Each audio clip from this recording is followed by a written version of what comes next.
West Highland Police Station, 1984. You were there. Same bottle. These were taken today.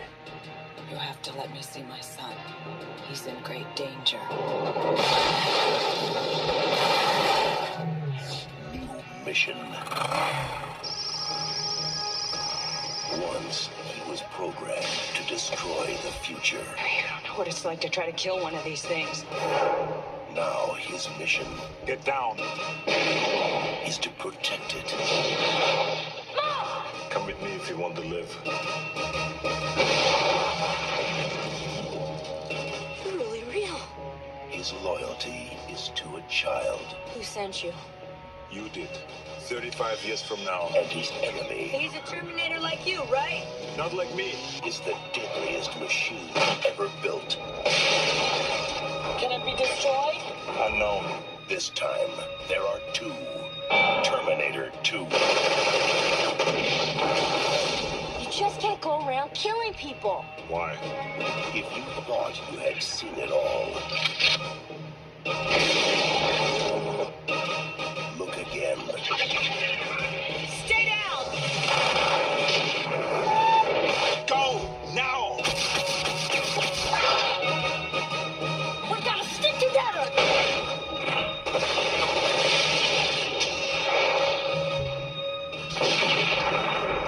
Arnold Schwarzenegger. Terminator 2, Judgment Day. This time, he's back. For good. Trust me. You know, something about Terminator 2 going into this movie's release was that it was a big hit. The original film was a big hit at the time. It did make a ton of money at the box office. It did have this huge cult following. But, of course, this comes 7 years after the last movie did. And, at least to me, I'm always one of those people that believes if you take way too long on a sequel, chances are it's not going to turn out very well. Like, usually the best time to release a sequel, in my opinion, is somewhere between 2 to 5 years. Like, 2 to 5 years, it seems like the perfect ratio for a sequel that could be as good, if not better, than the first movie. But, I mean, that's just my personal opinion on it. And when you have a movie like this that has James Cameron back in this, as well as Arnold Schwarzenegger and Linda Hamilton, yeah, you can get excited, and you can definitely get excited for it, and you can definitely see the potential for something great here. And there really is a lot to this movie that was at stake here, because not only was there a ton of marketing for this movie, they hyped this movie up to an ungodly level. The teaser trailer for this, that came out in '90, is still one of the most badass teaser trailers I've ever seen. I can't show it here because most of it is music, and I'm afraid of copyright infringement from YouTube, so definitely go look for the teaser trailer for that. But not only that, though, you had a summer that didn't have a big, gigantic potential blockbuster in it, like past summers, like in '89 with Batman, or '90 with Terminator, Back to the Future, or 3, or Die Hard 2. Yeah, '91 was pretty much a summer where it was just like, it felt like a normal kind of summer, because you had Backdraft as the main thing that started it off on Memorial Day, and then you'd have movies like Robin Hood, Prince of Thieves, which was a big hit, Dying Young, which they were projecting to be a big hit, and it didn't do anything like that. So, same with The Rocketeer, and then you have Naked Gun 2.5, which actually did better than the previous film. So this was the first major blockbuster of the summer, I guess, in my opinion, and they did a good job, and because you had it coming out on 4th of July weekend, you had all this build-up, there was a lot of promotions going around for it, it was pretty much everywhere with tie-ins to Pepsi, there was video games, action figures. I mean, Terminator was big, but was still a big thing back then, but this was still a very costly movie, specifically for the visual effects, because this was the first time the computer-generated main character was used in this, and because of this, the prints for this movie didn't get released to theaters until the night of its release on July 3rd, or the day before the night of its release on July 3rd. So, yeah, and with a budget of $94 to $102 million, it was the most expensive movie made at the time. So there was a lot of build-up for this movie, especially when you consider that Carolco Pictures was the main studio behind this. I mean, Columbia Pictures put it out, but they were just distributing it. Carolco put all this money into it, getting with the special effects used by Industrial Light and Magic. So there was a lot of high expectations going into this movie, And sure enough, not only did it succeed as a movie, it succeeded very well at the box office. It made over $52 million in its first 5 days, which in 1991 is pretty amazing when you consider that's the second highest grossing opening weekend of all time behind Batman, which was at $53 million, I think. But nowadays, $51 million to $50 million isn't really that big of a box office for a movie of this caliber. It still is a big number for something like an original movie, like we recently had with Nope, which made over $40 million. But then again, we're still in post-COVID times right now. But it's unprecedented how well this movie did financially. It made much more money than the previous film did. And rightfully so, because really, what do I even have to say about this movie that hasn't already been said? It's an amazing movie. It's a movie that not only ups the ante on the previous movie, it's a movie that's not only still the best Terminator movie ever, but more importantly, it's a movie that still holds up to this very day on so many levels. The story is still very interesting and intense. The film does a good job of playing with your expectations, even though in the trailers they spoil some of the big moments in here a little bit. You can still watch this movie and know and be shocked by what happens next because of the way everything is shot and the way that James Cameron makes this movie. And the visual, like I said, the visual effects of this movie still hold up to this very day. The T-1000 still looks like a threatening menace. And usually with early movies with CGI, you can usually tell where there's some dating on it, but not in this case. I mean, the movie still holds up a lot to this very day on so many levels. I mean, it's a great fun adventure film. It's a great action film. It plays with your expectations on what you're expecting from this. And it really still holds up to this very day. Even as many times you can watch this movie, you can still be very impressed by what this movie is able to do. Like, it's like playing with your expectations, the way the action sequences are shot, the way the visuals are shot, the way the tension builds on so many moments, the way the action is played, the way they mix in comedy very well. The dramatic elements are very good. Like I said, the visuals still hold up very well. It's a mix of practical and the CG effects. And, yeah, really, there's nothing more I can say about it. I mean, yeah, you got Arnold Schwarzenegger and Linda Hamilton. They're great. Eddie Furlong as John Connor, the young John Connor, plays a very good role in this. Like, he's not the typical annoying kid character in an action movie like this. I mean, it works very well for him. And then, of course, you got Robert Patrick as the T-1000. I was gonna say. I mean, he still is one of the great villains in movie history. And every time he's on screen, you just know that something is off with this guy, even before you find out that he's actually the bad guy. Just great work on this movie all around. You could tell that James Cameron really puts a lot into these sequels that nobody else would really put into it. Like, you could have made this a cash grab movie, and I don't think it would have been as good as the original Terminator, but it definitely wouldn't be the cinematic epic that this really is. But this is a true classic movie.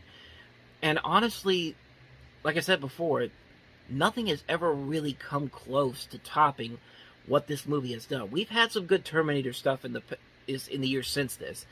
Terminator 3: Rise of the Machines, I thought, was a decent movie. I'm one of the few people that really like Terminator Salvation. I really like the Sarah Connor Chronicles TV series. If you haven't seen that show, that's probably my favorite thing to come out of Terminator since Terminator 2. And then, of course, you had Terminator Genisys and Terminator Dark Fate, which completely dismantled anything good coming out of that franchise. It's weird, because it's like Alien and Terminator kind of had the same pathway. I mean, Alien and Terminator were groundbreaking sci-fi movies. They have sequels that are as good or even better than the original film. And then everything else that comes after, it's just not as good, if not any good whatsoever. Like, there will be some things here or there, but nothing really that tops the achievements that Aliens and Terminator 2 does. And, yeah, really, that's all I gotta say about it, because I think everybody has seen this movie. I don't even need to recommend it to people, because I think a lot of people have seen it and know how great of a movie it is, so what more do I even need to say about it? Terminator 2: Judgment Day. It's a freaking fantastic movie, and one of the best action movies of all time. Need I say more? So with that said, let's go ahead and move on to another sequel that actually tried to compete with Terminator 2: Judgment Day, and that was Problem Child 2. Welcome to Mortville. A great place to live. A great place to play. A great place to raise a kid. But not this kid. That's right. Junior's back. And this time, you little psycho. He has a problem. This town ain't big enough for the both of us. She is insane. She's usually responsible for her share of the action. It's gonna feel so good. She's an amateur. Nobody has caused the amount of destruction Junior has. Sally is infested. You disgusting kid. I'm sure he's a nuisance in that little town you're from.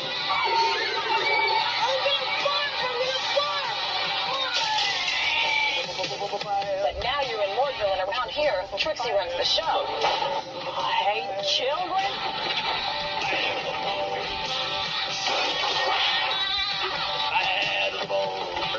Oh, here, let's be terrible kids.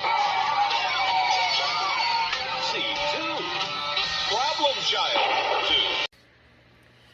You know, it's funny enough, Rotten Tomatoes had the original Problem Child at 0% on their website, and then Problem Child 2 comes along, and it actually did better by 8%, which isn't really all that much, but it's a step in the right direction, I guess. I mean, but in terms of Problem Child 2's box office and the fact that the movie opened on the same weekend as Terminator 2, yeah, you could tell that this movie wasn't going to do well whatsoever. I mean, this is the definition of a cash grab sequel on so many levels. Let's just redo everything that we did in the first movie, but let's add a girlfriend for Junior. Let's have another girlfriend for John Ritter's character, the father. Let's have Lorraine Newman from Saturday Night Live as the kind of antagonist of the movie, and Brian Levant directed this movie, and of course he would go on to have a better career after this movie, so you take what you get, I guess. But like I said, this movie just feels like a cash grab. It was a movie that you could definitely tell that they had no intention on making something that was as good or somewhat enjoyable as compared to the first movie was. But yeah, that's it. This is what we get. Problem Child 2, which, who knows? Maybe it has the cult following to it that I don't know about, but I certainly can't tell you about it. So that's Problem Child 2 for you, and that's definitely a major step down from a movie that was not quite as, I don't know, to me personally, it wasn't quite as good as I think a lot of people made it out to be, but at least it was better than this movie. So, with that said, let's get on to the next movie, and that is Richard Linklater's directorial debut, Slacker. You know, in The Wizard of Oz, when Dorothy meets the Scarecrow and they do that little dance at that crossroads and they think about going all those directions, and they end up going in that one direction, I mean, all those other directions, just because they thought about it, became separate realities. I mean, they just went on from there and lived the rest of their life. One time I had lunch with Tolstoy. Another time I was a roadie for Frank Zappa.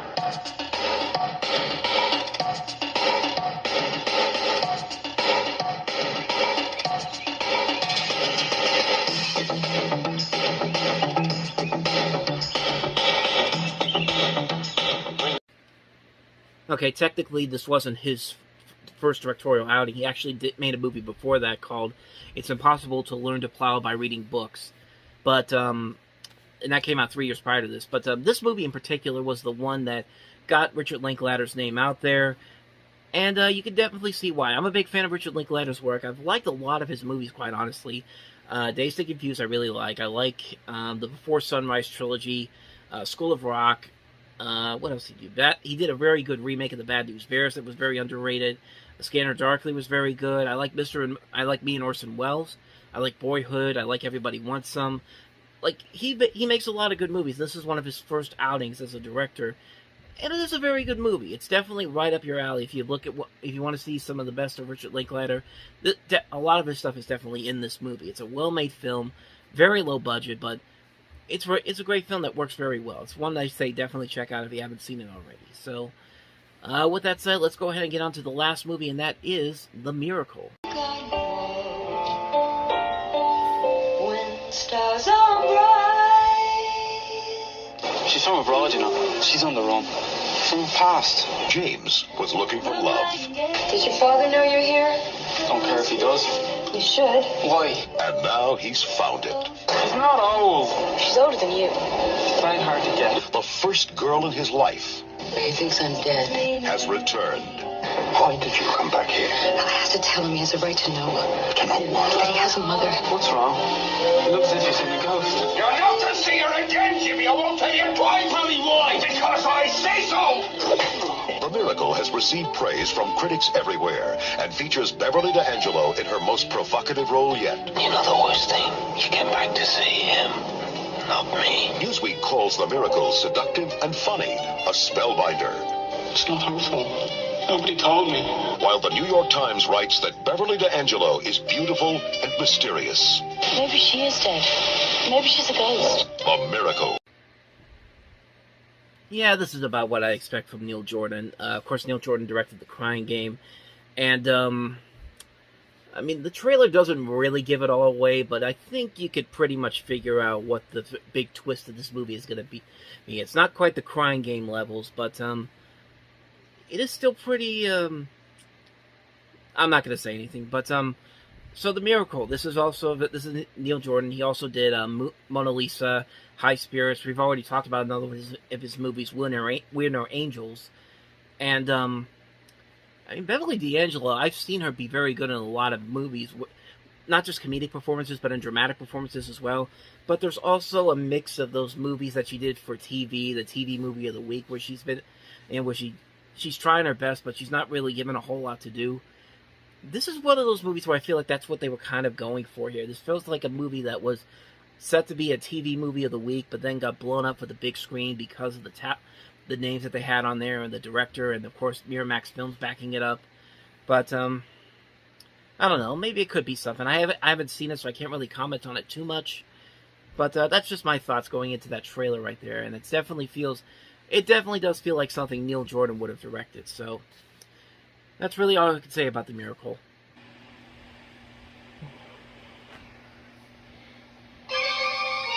Walt Disney Pictures presents the return of 101 of your favorite Disney characters. That's marvelous. Versus Cruella de Vil, DeVille? one of the most outrageous Disney villains of all. In that case, I'll take them all, the whole list. You're not getting one. Not one. She wants the dogs, I want the job done tonight. and she'll stop at nothing to get her way. The puppies, they're gone. Dalmatian puppies. Stolen. A sound alert. Sounds like an alert. I hope we're not too late. Now it's the craziest rescue ever. Go get him. This summer, get ready for daring escapes, You're giving a slip. surprising twists and turns, You fools. and some of the funniest Disney characters you'll ever meet. They're all together Aren't they adorable? in one of the best-loved animated motion pictures of all time, 101 101. Dalmatians. This'll be fun.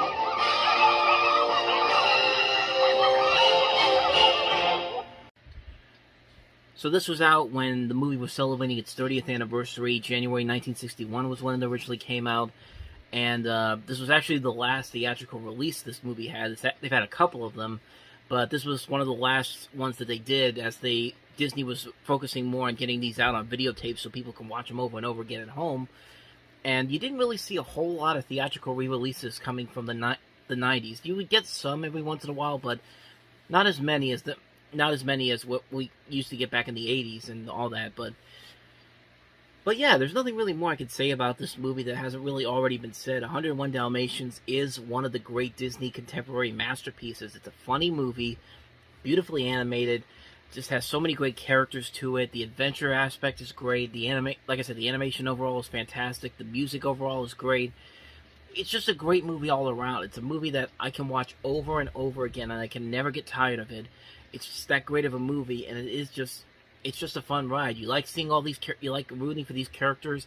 The villain, Cruella de Vil, is such a classic Disney villain, played very well by Betty Lou Gerson.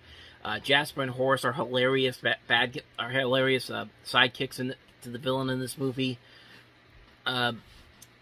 I mean, really, there's nothing more you could say about this movie that I don't think has already been said already. It's a great movie, has great music, great animation, great comedy, great visuals. It's just a movie that I can watch it. Like I said, I can watch it over and over again. I can never get tired of it. Need I say more? It's a classic movie on so many levels. Brilliantly made film, wonderful film I can watch over and over again. 101 Dalmatians, you gotta love it. Let's go ahead and move on to the next movie, which is on the complete opposite end of the spectrum in terms of, we're just talking about a family film for bringing the kids into, and now we have Boys in the Hood. This is Los Angeles, gang capital of the nation. It just goes on and on, you know. Either they don't know, don't show, don't care about what's going on in the hood.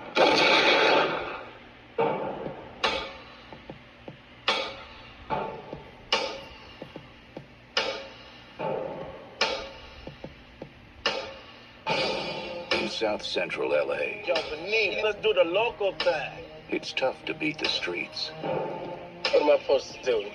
Fool roll up, try to smoke me? Shoot the motherfucker. You have to think, young brother, about your future. Man, why you sweating me? You're my only son, and I'm not gonna lose you to no bull. Regal, don't worry about it. I can take care of myself. Trey wanted to work his way up. Trey is a grown man now. He is not a little boy anymore. Heard you like Mr. GQ Smooth now. Maybe some of what you gotta rub off on him.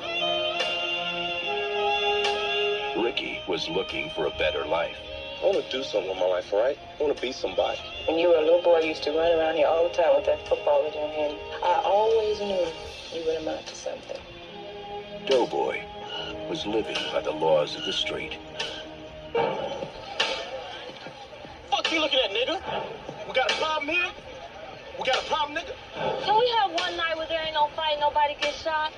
It's hard to be a saint in South Central LA. I don't understand why you insist on learning things the hard way, Trey, but you gonna learn. How to survive in South Central? Number one, get yourself a gun, and then South Central. That's how you survive. Rule number two, don't trust nobody, especially a girl with a hooker's body. Rule number three, don't take your life for granted. This is the craziest place on the planet. Something wrong? Something wrong, yeah. It's just too bad you don't know what it is.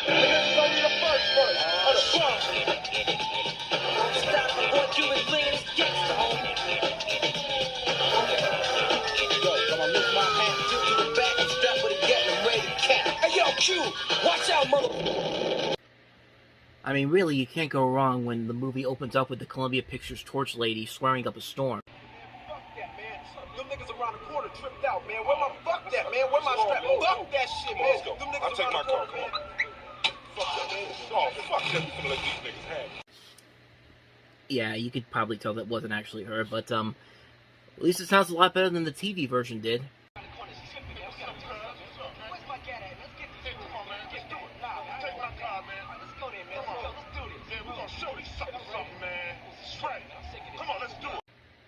Yeah, some of those people didn't even sound like the same ones from the original release, but that being said, let's talk about the movie Boys in the Hood. This was, of course, the directorial debut for John Singleton.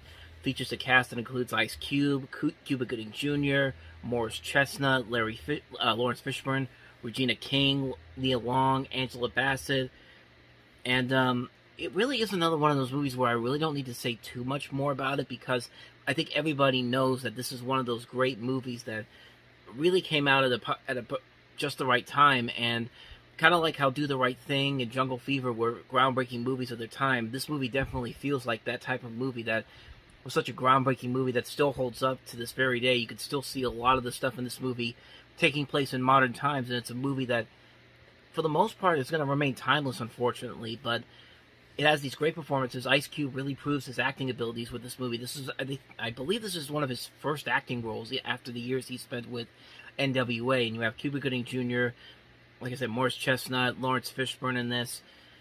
It's just a great movie, man. It's a movie that's a really solidly made film. It shows the great abilities of what John Singleton was able to do as a writer and director, and it just makes you miss him more and more. Unfortunately, he's no longer with us, and he leaves behind a lot of great movies, including this first one here, which is a movie that I think really does stand out on its own. It's a brilliantly made film. I don't think I need to say anything more about it, because I think everybody who has seen this movie knows exactly how good of a movie this really is.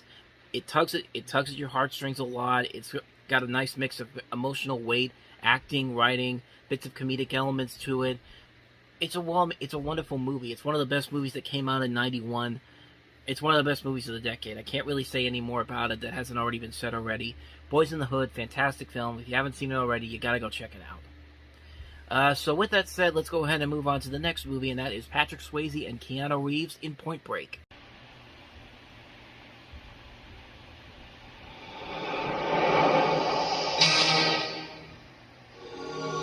On the coast of Southern California, you can only surf,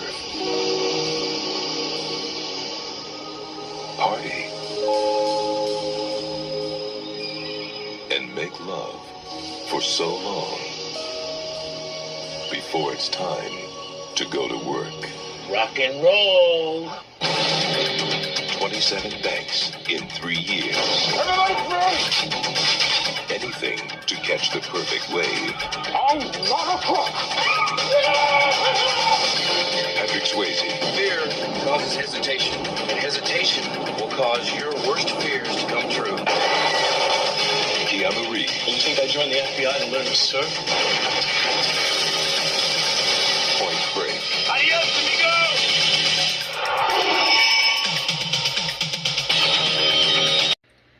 It was never about the money. It was us against the system. That system that kills the human spirit. We stand for something that to these dead souls inching along the freeways in their metal coffins, we show them that the human spirit is still alive. Such a great quote, man, and hard to believe it actually comes from a movie like this, Point Break, with Patrick Swayze's character of Bodhi. And this came out actually 1 year after his success with Ghost, so I guess maybe 20th Century Fox thought, hey, Patrick Swayze did very well in the same weekend. This is a year ago. We can probably have that same success again. Not so much, but movie did make a lot of money. It was a big hit at the box office, and it also kind of established Keanu Reeves as not just this. It's not just Bill from Bill and Ted's Excellent Adventure. I mean, it proves that in this movie that he can be a legitimate action star. And we saw that later on in his career with Speed and the John Wick movies, the Matrix films. This was the first real action movie he did, and he really plays it well. I think these two really have great chemistry together. The message they're trying to get out is very interesting. That battle between the good guys and the bad guys are very nicely done. It's a great movie. It's a really good film that I think has really grown as time has gone on for me. I think it's a movie that really has been...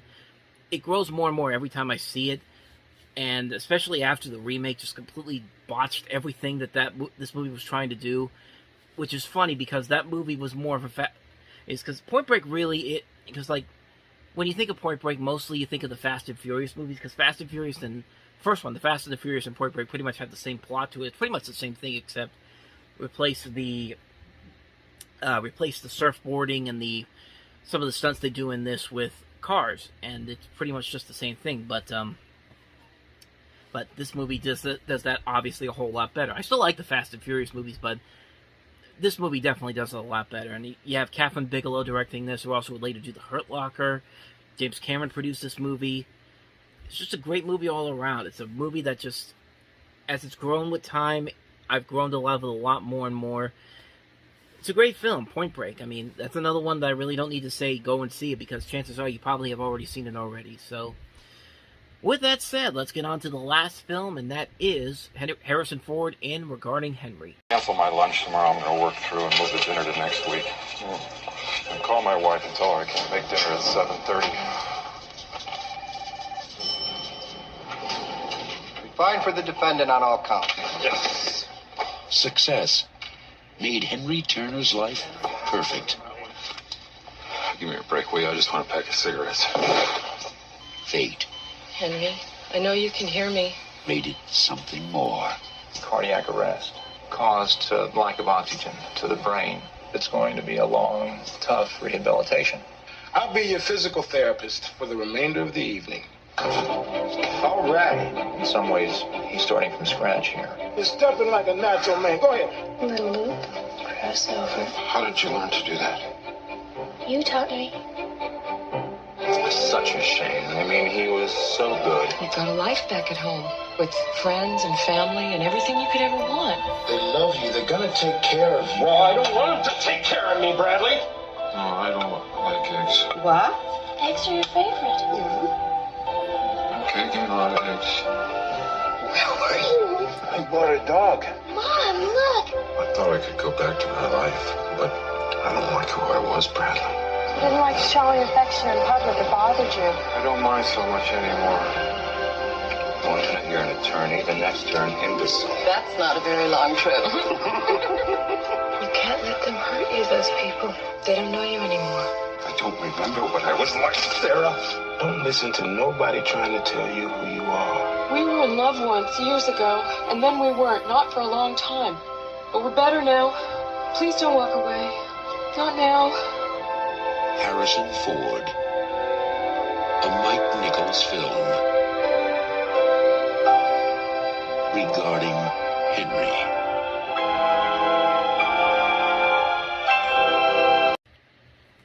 So as you can tell from the credits, this is actually another one of J.J. Abrams' early works that he did. It was actually his second script as a film writer. We already looked at his first movie, Taking Care of Business, back in 1990. And of course, Mike Nichols, you know, is the director who did The Graduate and Working Girl. Two great movies all around. This was a movie I wanted to see for a long time. I remember watching the trailer for it a long time ago on the videotape for Naked Gun 2.5, and then at a half-price books clearance sale a couple years ago, I actually found the movie, and I wanted to pick it up and watch it for the first time.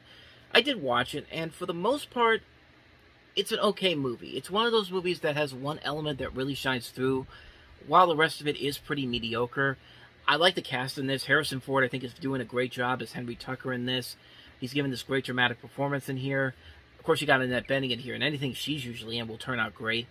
The cast in general overall is really good. They are giving it their all with a mostly formulaic script.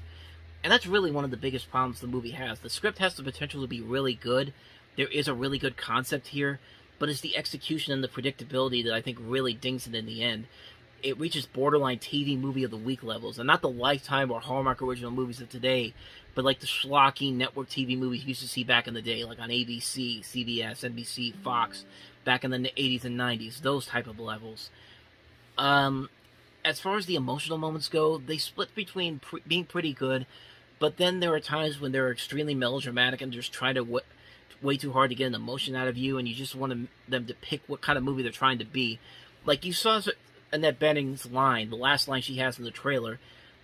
It could be a great line, but the way she's acting, like she's got this soap opera staccato type of voice while she's trying to say it, like she's trying to get a cheap emotional impact out of that line, when if you actually just try and actually do show that how great of an actress you can be, you could have made that line work a lot better. But maybe that was just on Mike Nichols' part overall.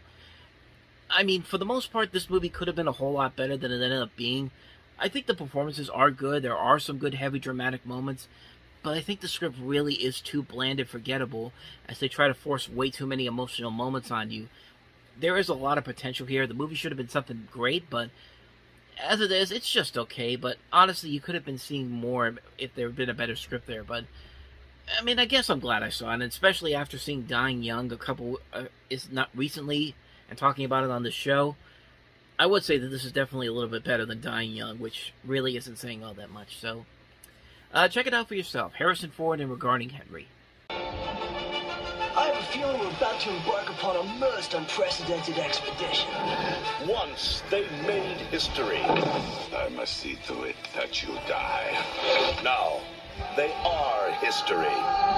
Bill and Ted are dead. Welcome to hell. It's the Grim Reaper, dude. How's it hanging, Death? But they're having one hell of a time. This is not what I expected this place to look like at all. We got totally lied to by our album covers, man. Taking in the sights. Not bad, dude. We totally knew a guy got one of those in his bucket of chicken. Making new friends. Excuse us, dude, but is there any way we can get back? You may challenge me to a contest. J7. You have sunk my battleship. Excellent! Best 2 out of 3. What? Enjoying the family. No way! invading the present. I totally possessed my dad. Battling the future. You're metal, dude! Excuse us, but your shoes are untied.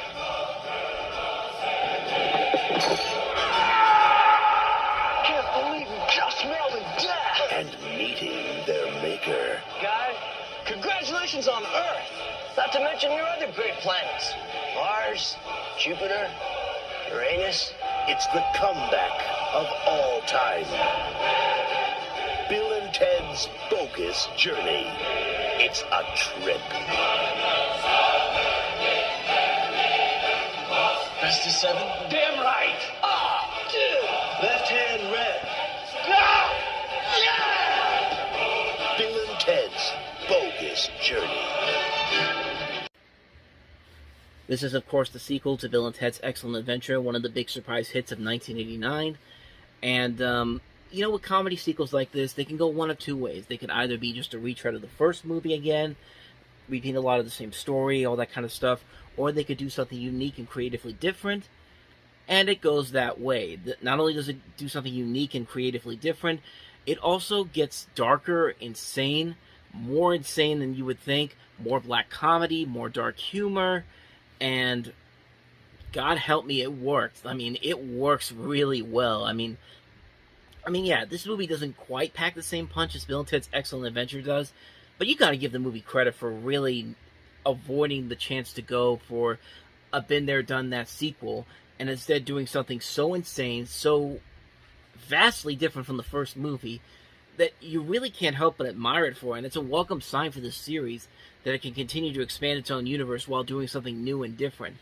I mean, that charm that the first movie still has is still here. Keanu Reeves and Alex Winter play off each other so well. They played their evil roles in this very well. You've got William Sadler playing the devil in this, doing a parody of Seventh Seal. I mean, the movie pretty much is a parody of the Seventh Seal, which is interesting because it's actually the second thing from the 90s that actually is a reference to the Seventh Seal, because Animaniacs did an episode literally parodying the Seventh Seal where Wacko goes to hell and Yakko and Dot have to compete in a game. Well, not really go to hell, but they go with the devil and they have to compete in a series of games, pretty much in the same way this movie does too. Except it's stupider here, but it's that kind of stupid that they're very much well aware of, and it just works. It works really well. It's not quite as good as the first movie, but with that said, though, it's a tall task to really repeat what they did with the first film. But I give them a lot of credit for doing something so unique, so insanely dark, and so brutally, and so filled with so much more black humor than usual, that I gotta give it a lot of credit, man. I mean, I don't think it's quite as good as the first movie, but it's still a really enjoyable movie. Bill and Ted's Bogus Journey, man. I mean, you pretty much know what you're going in for, but when you go in there, you get more than you expect, and it definitely works out pretty well. It doesn't top what the first movie does, but it's about as close to as good as the first movie you could possibly get. And the hell with it. Bill and Ted Face the Music is pretty damn good too. So there you go. That's Bill and Ted's Bogus Journey. Let's go ahead and move on to the next movie, and that is Ed O'Neill in John Hughes' Dutch. Oh, somebody could cry. Let me go down and get him. I'm a communicator. I'm a breakthrough kind of guy. Your mom's on the phone. I don't have a mom. You may have a mom. I have a mother. They've only just met. I'm a friend of your mother's. I came to get you to bring you home. And already, they get along like family. I'm not going anywhere with you. What do you like to do for fun? Oh, you like to wiggle and grunt. Me too. So you and Doyle get along well. Ah, he's not a bad kid. We're getting along just great. Come on, give it to me, Pipsqueak. We're taking the time. We're seeing the country. And as Doyle himself said, nothing beats traveling the highways and byways. Okay, sugar, what'll it be? What won't make me vomit? Give me the keys.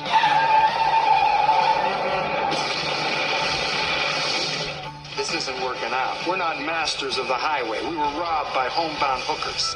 Only because you fell asleep when I got excited. You did? I know where Dutch and Doyle are staying tonight. Knowing Doyle, it'll be first class.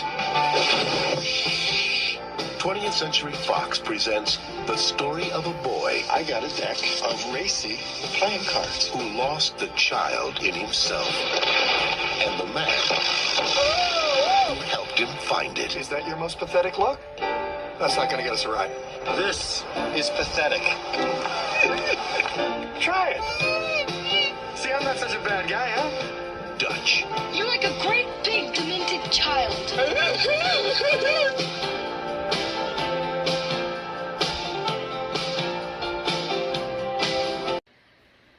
John Hughes, of course, wrote and produced this movie. The director of this, Peter Feynman, this was actually his follow-up to Crocodile Dundee, the original Crocodile Dundee back in '86. And it was the last movie he did as a director. I mean, he hasn't really done anything since then. And it's pretty interesting, because Crocodile Dundee was one of the big hits of '86. You would have thought a guy who directed that movie could have gotten anything he wanted to. But he never got to direct Crocodile Dundee 2. He never did the other Paul Hogan movie, Almost an Angel. But this was his last movie that he did. And, I mean, right off the bat, you can pretty much tell that this is a Planes, Trains, and Automobiles knockoff. I mean, honestly, you just replaced John Candy with Ed O'Neill, Steve Martin with Ethan Embry, or Ethan Randall at the time. And Planes, Trains, and like I said, Planes, Trains, and Automobiles was one of my favorite movies of all time. And seeing how I really hate another Planes, Trains, and Automobile knockoff in Due Date, chances are I probably would have hated this movie, but honestly, I don't. I don't think it's one of John Hughes' best movies overall, but it's certainly far worse from the worst things he's done. It's no classic, but to say there's nothing redeemable about it would be absolutely what am I trying to say here? I'm going with overstatement. Yeah, that's right. I'm not cutting that out. I'm moving along from here. Like I said, there are elements about the film I do really appreciate. I think Ed O'Neill really shows his abilities as a leading comedic actor. He's been in a couple movies where he's been the lead that he's actually been really funny. Here in particular, I also really like him in Little Giants as well. And I like the connection that he has with Ethan Embry. The jokes are very hit and miss. You can tell that this was probably made when Home Alone was just becoming the big hit that it would eventually become. And there are elements where they're trying to copy a little bit of Home Alone's gag. It's the Home Alone gags that they have in that movie. Sometimes they can be funny, other times not so much. It is definitely a mixed bag of a comedy that I think has more elements to it that do work than the elements that don't work. I think the biggest flaw of the movie is that it is really a Planes, Trains knockoff, but the cast does make it work well. The film does have some good laughs for the most part, and its heart is indeed in the right place. It's definitely one of those comedies that I think deserves a second look. I will say this, though. Try to find a copy that's not going to cost you hundreds of thousands of dollars. Okay, hundreds of thousands is maybe a little bit of an understatement, but yeah, the Dutch DVD is really expensive. Like, if you look for the old first release by Anchor Bay, if you go on eBay and look it up, it's like somewhere between $50 to like $250 in some places because it's such a rare DVD. The Blu-ray is even more expensive. Like, I think one time, a long time ago, I think I saw it on eBay for like $300, but even nowadays, at $100 for that, I mean, yeah, it's pretty expensive, but I don't know why. I mean, I didn't think Anchor Bay DVDs were that rare, but I mean, I'm lucky enough to have gotten the DVD of this back when it was reasonably priced at like $20. So yeah, so I'm glad for that. I would like to get it on Blu-ray, but I'm not going to spend $100, $150 on that. I mean, not for this movie, but I mean, like I said, if you can find a way to get it without spending too much money, or even look for it on streaming, because I'm pretty sure it's out there on streaming somewhere, I would say it's definitely worth at least a one-time watch. I think you'll find more of it in it than the trailer would expect you to think it is. So yeah, let's go ahead and move on to the last movie, and that is Prisoners of the Sun.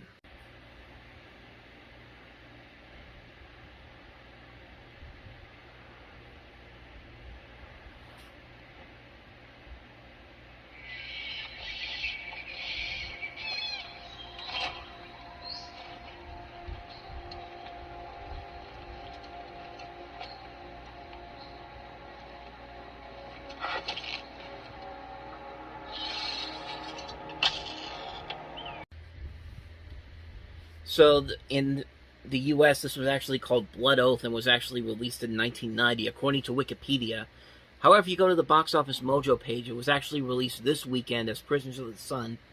And, I I don't know who's right here, but I wanted to make sure that I didn't review this movie twice already, so I went back to the July 27th, 90 episode of Time About the Movies, and I did not look at this movie, so not really much more I can say about it, because honestly, I haven't seen this movie before. I can't really comment on it too much, but I will tell you that it does have a pretty decent cast to it. You got Brian Brown, George Takei, Terry O'Quinn, Deborah Unger, a young Russell Crowe. You also have Ray Barrett, and I mean, from the little bit I saw from the trailer, you didn't get to see the whole thing there, but from the trailer that I saw, it actually does look pretty decent. It looks like a movie that could be good, but it's one of those movies I'm not going to really rush out to see unless somebody really tells me to see it, but I highly doubt it. But just acknowledging that it came out this weekend, Prisoners of the Sun, a.k.a. Blood Oath. They came to America looking for a better life. I welcome you today, boss of all bosses. But a few old men controlled it all. It was time for some new blood. Just want your undivided attention. It's the four of us, right? Together. All right. If we're gonna expand, we're gonna need a leader. Yeah, well, who's that gonna be, huh? You're it. What's the secret of America? What's the matter with this guy? I'm 24 years old. Money! Everything is money. Our first $1 million.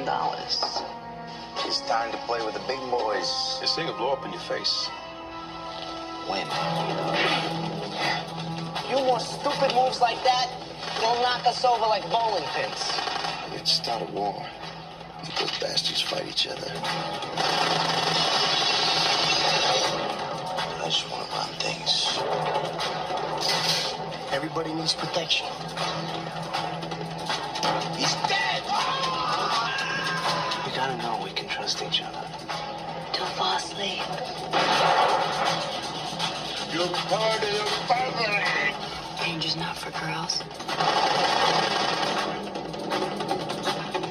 Christian Slater, Patrick Dempsey, Richard Grieco, Costas Mandalore, F. Murray Abraham, Laura Flynn Boyle, Michael Gambon, and Anthony Quinn.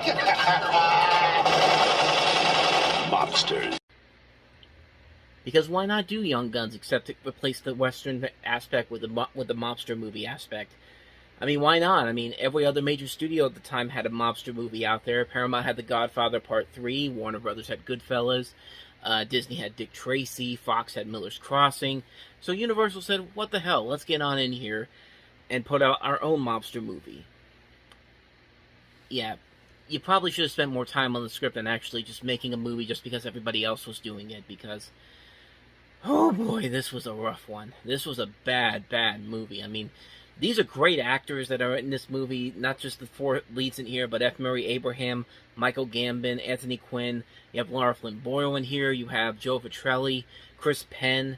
Just these great actors in here, and it's just like, you've given them absolutely nothing to do. This is a really bad mobster movie. I mean, this is about as generic and formulaic of a mobster movie as you can get. Everything that you've seen in The Godfather, everything that you've seen in The Goodfellas, Once Upon a Time in America, all these other movies we've talked about, it's all in this movie, and it's written so badly. I mean, it's unbelievable how bad this movie is. And Christian Slater wanted this movie to be like Bugsy, the Warren Beatty movie, and the fact that he said that, and he was comparing this movie to Warren Beatty's Bugsy, which would come out later in the year and be a much better movie, just, I don't get it. I don't get what they were thinking with this movie. It's a bad movie all around. It's just a generic mess of a film. It has nothing really exciting about it. There's nothing that stands out about it. It's a movie that was clearly made by Universal because everybody else was making a crime movie that was either becoming successful or was relevant at the time period, and it just didn't work. It just did not work. It's a movie that's such a gigantic mess. This movie makes Gangster Squad look like The Godfather by comparison, and that movie was rough to watch too, but there was at least more enjoyment out of that movie than this movie was. This was just a bad movie all around. So, with that said, let's go ahead and move on to our next lackluster film, and that was, if I can get it right here, V.I. Warshawski, starring Kathleen Turner.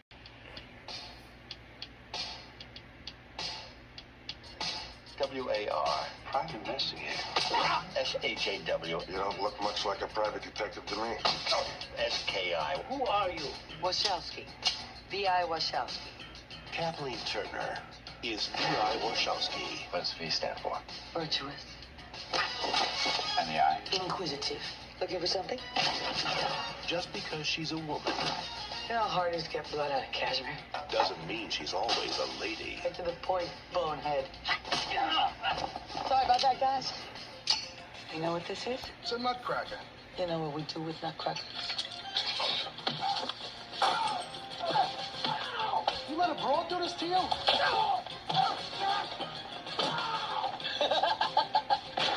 V.I. Wachowski. Babe, look. What's that V stand for? My first name. You're a funny lady. Try beautiful. It works much better, believe me. I'm hiring you. Find out who killed my dad. Being a detective is no job for a girl like you. These guys are playing hardball. I got this feeling in my gut. Woman's intuition. Get off the case. Never underestimate a woman. Kathleen Turner is Wachowski. Wachowski. V.I. Wachowski. You're about this close. What's that? Your IQ or the size of your chest? V.I. Wachowski. Another movie with a lot of notable names in there. Not just Kathleen Turner, but you have Charles Durning in here. Half the cast of half the supporting characters from Seinfeld. Stephen Root from King of the Hill. And, yeah, you could definitely see why this movie didn't take off so well. First off, the title, V.I. Wachowski, they really thought that was going to stick out as something that has to be a must-see movie. Maybe in someone else's hands, maybe they could have made this work. But, yeah, not so much. But, I mean, Kathleen Turner isn't a bad actress at all. I mean, we've seen her in great movies. Body Heat, Who Framed Roger Rabbit, Romancing the Stone, Jewel of the Nile, War of the Roses. A lot of great movies with her in them.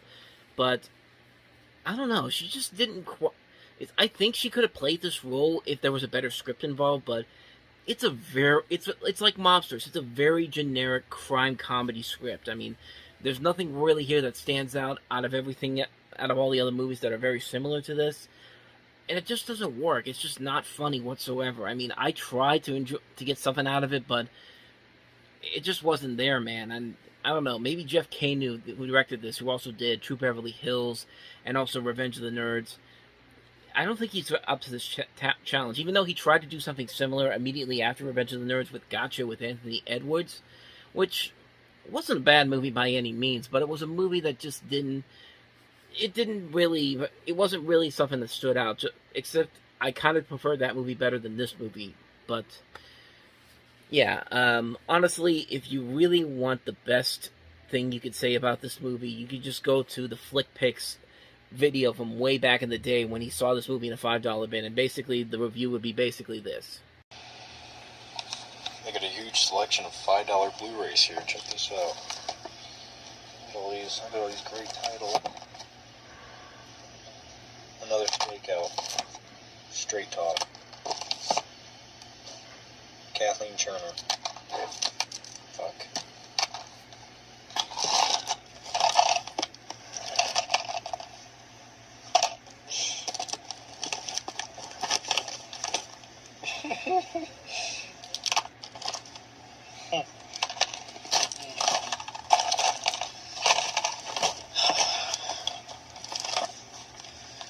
This is when you know you're desperate.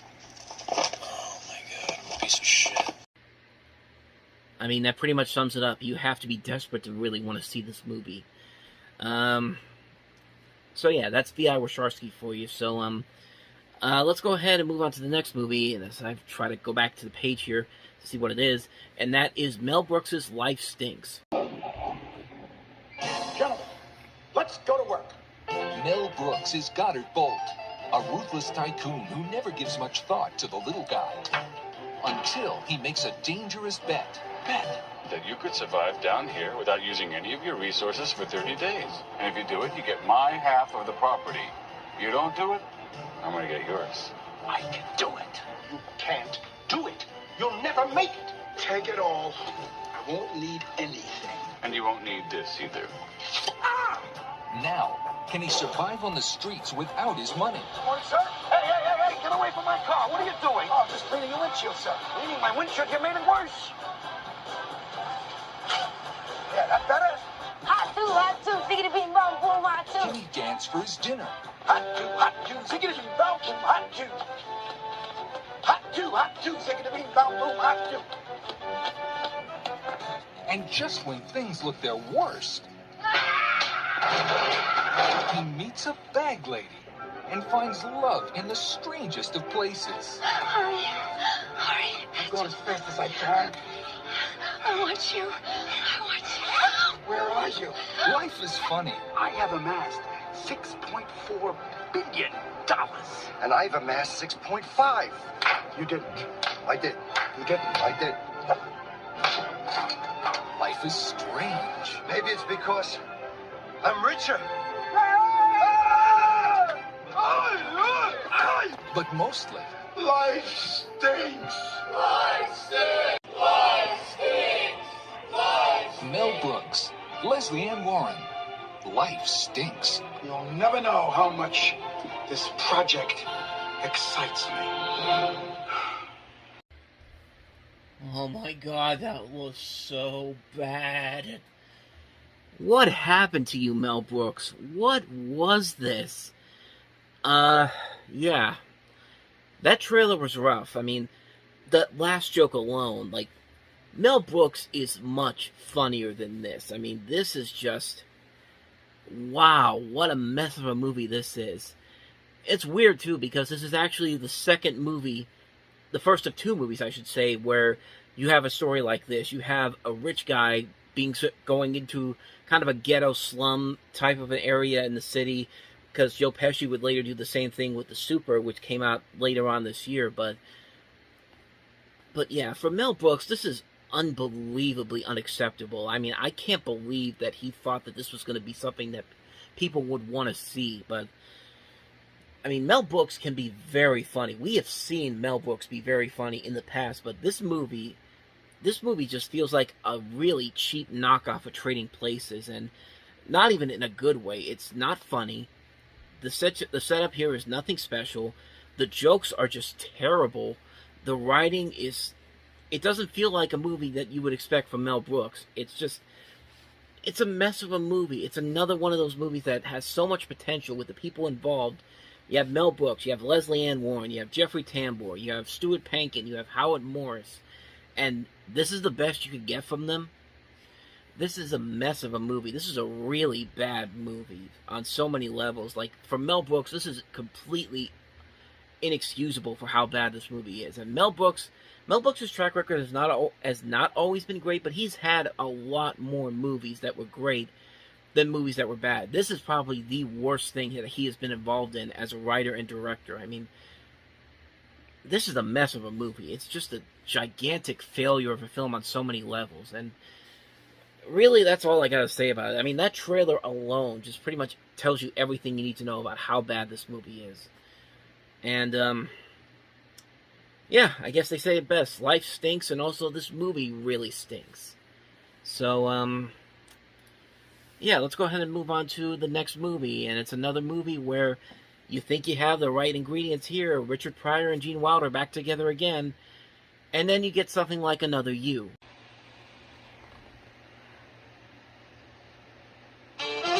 We have someone very special here tonight.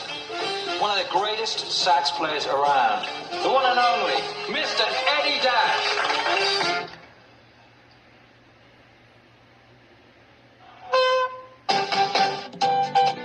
I can have a degree here in 24 hours. From Harvard.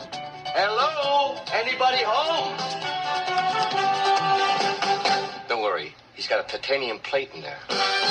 When I hit him in the head, that actually feels good.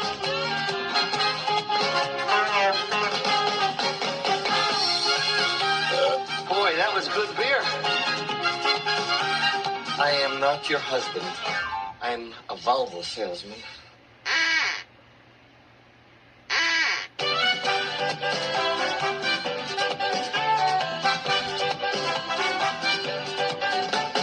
Eddie, why are we doing this? I challenge you to pull this finger.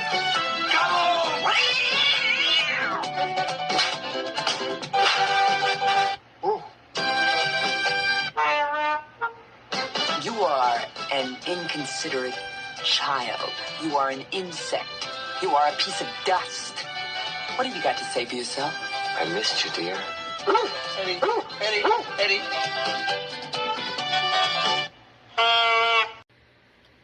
Yet again, another movie that wastes so much potential. I mean, there's so many things here that you think could work. Richard Pryor and Gene Wilder are very funny together. They usually are really fun, and occasionally they'll have a good moment here or there. But yeah, for the most part, they're completely wasted in this movie.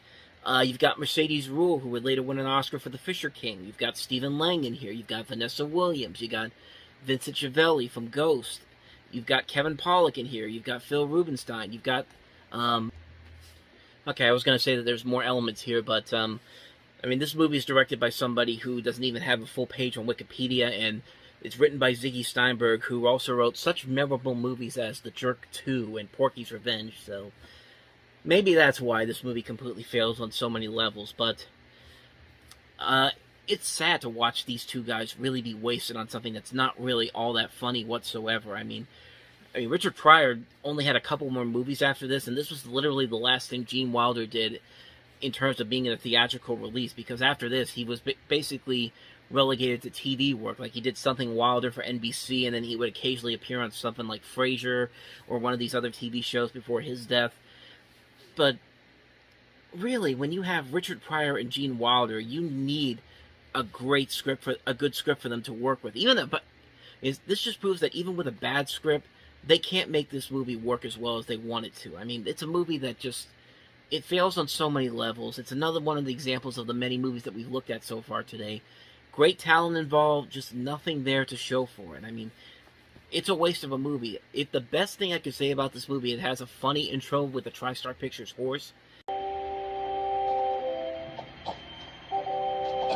Easy, boy. Steady. Wait. Whoa! Fucking lanes! What's going on?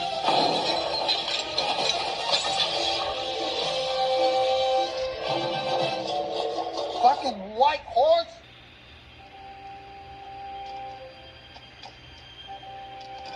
Easy, boy. Steady. Wait. Whoa! Fucking lanes! What's going on?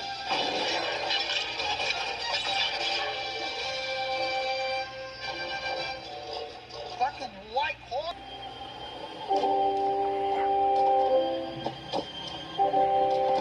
Easy, boy. Steady. Wait. Whoa! Wayne, what's going on?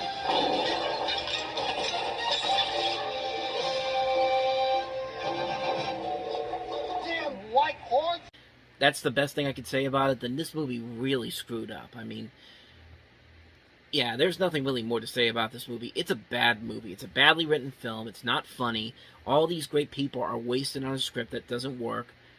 It's a mess of a movie. It's just a mess on so many levels, and it just proves that no matter how many good people that you have involved in here, if the script ain't good and the director ain't doing a good job, then the movie is just going to fail easily. And lo and behold, that's another U for you. So we're 0 for 4 so far. Can William Hurt's The Doctor change that around? The patients are treated with respect. You suppose you could get me a thinner sheet? I'm not sure everyone can see through this one. And the doctor-patient relationship is sacred. Now you're going to fiddle a little trick. Please, Doctor, we only just met. Don't miss the movie Siskel and Ebert give 2 thumbs up. William Hurt. How's business in the big league? For Kilman. The Doctor. Kind of. I mean, it is the best movie that we've looked at on this show so far. I mean, that really isn't saying a whole lot compared to what we've looked at here, but at least there was an effort here to make something interesting. And it is, like I said, it is a very decent film. It's not a great movie all around, but I think what does carry it over are the performances. You got William Hurt in here, Christine Lottie, Mandy Patinkin, and Elizabeth Perkins in this. The director, Randa Hines, reunites with Hurt after they did Children of a Lesser God together. And it is a very good movie. It's a very solid film, I'll say.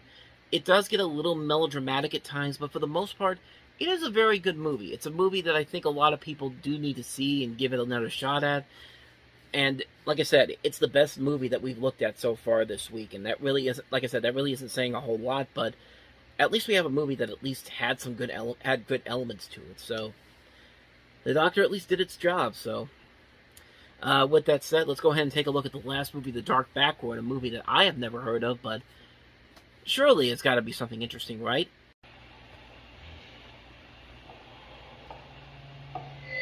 Ladies and gentlemen, won't you please give a warm welcome to the comedy stylings of Mr. Marty Malt. Marty Malt has to be the worst stand-up comic I have ever had the misfortune to see. What are you being so picky for? I'm reminded tonight of something that happened to me the other day. I went to the post office to get some stamps. Even you didn't laugh. I was laughing on the inside. You're not funny, Mark. Oh, you got a bite? What? On your back, bug bite or something. The doctor will see you now. Here's where your problem is. We could always cut it off. And this giant boot came down from the ceiling and stamped me on the head. Marty, what happened? Look at your lung. I am sick and tired of you little mama boys coming in here every time you have an abrasion or a hand going on the back or whatever. It stinks. Look, Marty, it's all over between the two of us. I can't love a man with 3 hands. You can have your pick of either Shirley or Pickles. Both drunk and ready to be taken advantage of. Ooh.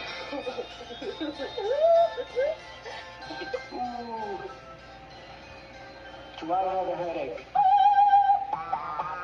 It's real! We'd like to book him on next week's show. Keep in mind that the limo will be waiting for you, cutie. We're going to Hollywood! Starring Judd Nelson, My name is Marty Mall.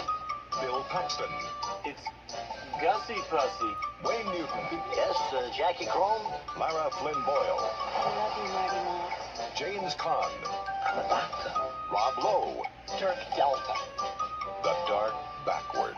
We're going to Hollywood, and we're going to be big stars. That's my boy!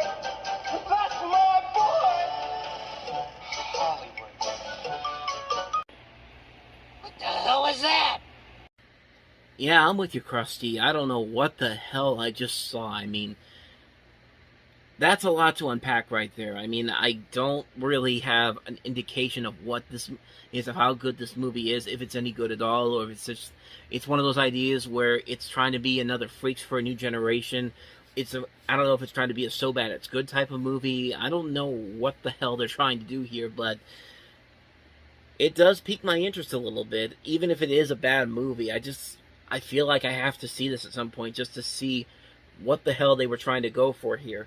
It could be a terrible movie on so many levels, but it could also be, like I said, another one of those So Bad It's Good type of movies. Like, they know that chances are this movie isn't going to play out as well as they want it to, but the writer and director, this is Adam Rifkin. If you don't know who he is, he's written some movies. He's written stuff like, mostly family films, like Mouse Hunt, and also Underdog. He also directed The Chase with Charlie Sheen. He also did Detroit Rock City, which is a cult classic that came out at the end of the decade of the 90s. So at least he's done some notable stuff here, but this movie just feels really weird. Like he's trying to go through this David Lynch-esque type of stage in his career, but like I said, I gotta see the movie for myself, though, before I can truly judge it for what it is, so maybe one day I'll definitely will check it out, but yeah, not right now. But that trailer really does pique my interest in just which way it's going to go. Is it going to be bad? Is it going to be So Bad It's Good? Is it going to be a Freaks for a New Generation? Well, only one way to find out, and I will find that out eventually.